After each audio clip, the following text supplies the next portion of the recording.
अस्सलाम वालेकुम व्यूअर्स, कैसे हैं आप? उम्मीद करती हूँ ठीक होंगे and welcome back to my channel. जी व्यूअर्स, मैं हादिया मलिक फिर से हाजिर हुई आप लोग के लिए नई वीडियो के साथ। आज की जो वीडियो है बहुत इंटरेस्टिंग है क्योंकि आज की वीडियो में आप लोगों से शेयर करने वाली हूँ सन ब्लॉक यानी सनस्क्रीन। जी व्यूअर्स, आज की वीडियो में हम बात करेंगे कि इन प्रोडक्ट को किस तरह यूज़ किया जाता है, कौन सा अच्छा है, फेयर कलर करते हैं कि नहीं और स्किन टोन के लिए क्यों ज़रूरी होते हैं, और सबसे ज़्यादा किए जाने वाला सवाल कि मॉइस्चराइजर से पहले यूज़ करते हैं या बाद में, ये सब कुछ हम डिस्कस करेंगे आज के वीडियो में। तो जल्दी से स्टार्ट करते हैं आज का वीडियो।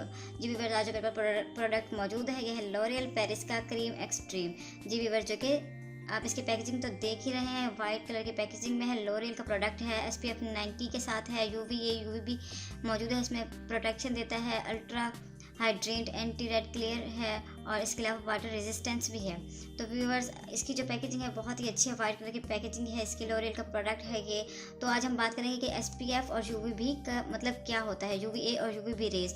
जी व्यूअर्स, हमारी जो स्किन टोन होती है बहुत ज़्यादा तो सॉफ्ट होती है, नेचुरल होती है, लेकिन जिस तरह गर्मी आ रही होती है, हम लोग बाहर निकल रहे होते हैं और हमारी जो स्किन है बहुत ज़्यादा रेड होना शुरू हो जाती है, स्किन पे रैशेस वगैरह होना शुरू हो जाते हैं। तो मैंने सोचा क्यों ना इस तरह का प्रोडक्ट आप लोगों से शेयर करूँ जो कि गर्मियों में हमारी स्किन को प्रोटेक्ट करे सन रेज से। ज़िंदगी जिस तरह हम सूरज की जो रोशनी होती है हमारी स्किन के लिए बहुत ज़्यादा ज़रूरी होती है, हमारी ज़िंदगी को कायम दायम रखने के लिए ज़रूरी होती है, इतनी ही हमारे चेहरे की जिल्द के लिए नुकसानदेह भी साबित हो सकती है। और जो सूरज की रोशनी हम तक पहुंचती है वो दो तरह की रेस पर मुश्तमिल होती है, जो कि एक जो रेस होती है वो होती है UVA रेस और दूसरी UVB रेस। ये जो आप अक्सर सनस्क्रीन पर लिखा हुआ भी देखते हैं, जो कि इस प्रोडक्ट पर भी लिखा हुआ है। ये दोनों जो रेस होती हैं हमारी स्किन के लिए हार्मफुल होती हैं। UVA रेस हमारी स्किन की डीप लेयर को में जज्ब होकर चेहरे पर झुर्रियाँ, छाइयाँ और रिंकल्स वगैरह लाने की वजह हो सकती है, और UVB बस स्किन की ऊपर की लेयर को रेड और बर्न कर देती है। सन ब्लॉक हमें UVB रेस से हमारी स्किन को प्रोटेक्ट करता है और सनस्क्रीन UVA रेस जो कि स्किन के लिए ज़्यादा डेंजरस होती है, इनसे हमें बचाता है। SPF मीन कितनी देर तक हमारी स्किन को UV रेस से प्रोटेक्ट करेगा। जिस तरह सूरज की जो शुआएँ होती हैं 15 मिनट के अंदर अंदर हमारी स्किन को बर्न करना शुरू कर देती हैं, इसी तरह ही अगर किसी प्रोडक्ट पर लिखा हुआ होता है कि वो SPF 90 के साथ है, जिस तरह इस पर मैंशन किया हुआ कि 90 के साथ है, इस तरह अगर हमारे किसी प्रोडक्ट पर लिखा हुआ है कि वो SPF 15 के साथ है, तो इसका मतलब ये है कि वो 15 गुना ज़्यादा हमारी स्किन को सन रेस से बचाएगा, सन की जो रेज हैं उनसे महफूज करेगा।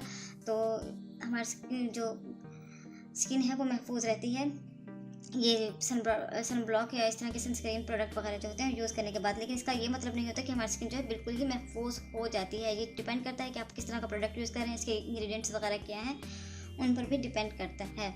जी व्यूअर्स, मैंने आपको बता दिया कि UVA रेस और UVB रेस दोनों ही हार्मफुल रेस होती हैं। SPF मीन क्या है? SPF मीन ये होता है कि हमारी स्किन को कितनी देर तक जो है हमारी स्किन प्रोटेक्ट रहेगी ये यूज़ करने के बाद, और ये हाइड्रेंट है, आपकी स्किन को डिहाइड्रेशन से भी बचाएगा, जो कि गर्मियों के लिए बहुत अच्छा है। गर्मियों में जो स्किन है बहुत ज़्यादा हाइड्रेट हो जाती है, बहुत ज़्यादा पानी पीना पड़ता है। और इसके अलावा वाटर रेजिस्टेंस है, अगर आपने कोई भी सन ब्लॉक जब आप यूज़ करते हैं वो तकरीबन 2 से 3 घंटे ही उसका असर रहता है, उसके बाद जो है वो अपना असर खो देता है। उसके बाद आपने 2 से 3 घंटे बाद ही इसको वापस से रीएप्लीकेशन करनी होती है। लेकिन ये वाटर रेजिस्टेंस है, आप 2 से 3 घंटे बाद अगर इस पर पानी यूज़ करते हैं, वज़ू वगैरह करते हैं जिस तरह हम लोग, तो इसको आप 5 से 6 घंटे बाद भी रीएप्लीकेशन कर सकते हैं। तो इसका मैं आपको टेक्सचर दिखा देती हूँ। इसका टेक्सचर जो है वो बहुत ही क्रीमी टेक्सचर है, जिस तरह से हम कोई क्रीम अप्लाई करते हैं इस तरीके का ही टेक्सचर है। और जो लड़के ये सवाल करते हैं कि सन ब्लॉक हमें किस तरह यूज़ करना है, आपने अगर कोई मॉइस्चराइज़र यूज़ करना है तो पहले आप मॉइस्चराइज़र यूज़ करेंगे, उसके बाद ही आप सन ब्लॉक यूज़ करेंगे। सन ब्लॉक हमने डायरेक्ट अपनी स्किन पर नहीं लगाना। ऑयली गर्ल्स स्किन जो है वो तो यूज़ कर सकते हैं, लेकिन ड्राई स्किन गर्ल्स जो है वो मॉइस्चराइज़र ज़रूर लगाती हैं, तो उनके लिए ज़रूरी है कि वो पहले जो है वो अपना कोई भी मॉइस्चराइज़र यूज़ कर लें, उसके बाद अपना सन ब्लॉक यूज़ करें। ये देखिए इसकी जो टेक्सचर है वो इस तरीके क्रीमी से टेक्सचर है, बहुत ज़्यादा वाइट कॉस्ट नहीं छोड़ता। थोड़ी सी देर बाद जब आप इसको इस तरह से एप्लीकेशन करते हैं तो ये स्किन के अंदर एब्जॉर्ब हो जाता है। आप इसके ऊपर मेकअप भी कर सकती हैं, आप इसको लगाकर बाहर भी जा सकती हैं। और इसका लगाने का बेहतरीन टाइम जो है वो है सुबह 11 बजे। आप इसको सुबह के 11 बजे तक लगा लिया करें, क्योंकि अगर आप घर में भी मौजूद हैं तब भी आप इसकी एप्लीकेशन कर सकते हैं। ये ज़रूरी नहीं है कि अगर हम बाहर जा रहे हैं तो इसको अप्लाई करें, लेकिन हमने अगर घर पर भी मौजूद है आप 11 बजे तक इसको अप्लाई कर लें, क्योंकि सूरज की जो रेज होती हैं वो अपना असर अगर हम रूम टेम्परेचर में भी हैं तब भी उसकी रेज जो है हमें इफ़ेक्ट करती ही हैं। तो आपने इसको अप्लाई कर लेना है। अच्छा प्रोडक्ट है, ये आप इसको यूज़ करके देखें, आपको अच्छा लगेगा। तो अगर आपको आज की वीडियो अच्छी लगी हो तो आपने ज़रूर मेरे वीडियो को लाइक करना है, शेयर करना है, बेल आइकन, मेरे चैनल को सब्सक्राइब करना है, इसके साथ साथ बेल आइकन का बटन जो है वो ज़रूर प्रेस कर दें ताकि मेरी आने वाली वीडियोज़ आप तक पहुँचती रहें। इसके साथ ही मुझे इजाज़त दीजिए। अल्लाह हाफिज़।